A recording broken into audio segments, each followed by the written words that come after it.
Here's the story of how I became a human. So one day at 6:30 a.m., I woke up and slipped on a piece of my skin that I chewed up and fell down a cliff. I woke up in the hospital a few months later and was diagnosed with stage 5 glaucoma issues mixed with diabetes and a little paper cut. It was swelling up. I was constantly kicking it on my foot so it can't fly away. But the swelling grew bigger. Then I went to my trusty slave's house next door, also known as my shed, and he bit it off of my foot. He successfully cured my condition, and I yubatsa with him after that. Then when I came, I left the shed and went back home. When I was crawling upstairs, my carpet slipped open, and I fell again, rupturing my hand out of the universe, and it disappeared. I ended up in the hospital for the next 24 years of my life. My slave came and yubatsa on my bed with me.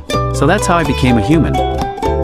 After all of that, I went home with no arm. It literally was just missing. So my slave put me in his mouth and drove us home. When he got to my place, he threw me on my bed. I was in crutches and a full body cast. I was also taking around 15 different types of medications and drugs so that the pain would go away. My slave was abusing me in the corner. I came like 3 more times after that, and he wouldn't let me go. He was holding a knife to my throat and asked for the Galapagos squirts from the hospital. I didn't have any, so he killed me on the spot.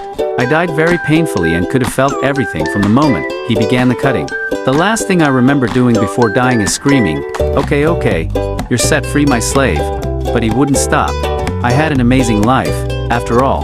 My slave was free, and then went to a high-alert prison where he spent the rest of his little yubatsa life. Moral of the story: don't own a shed, or else you get sliced up.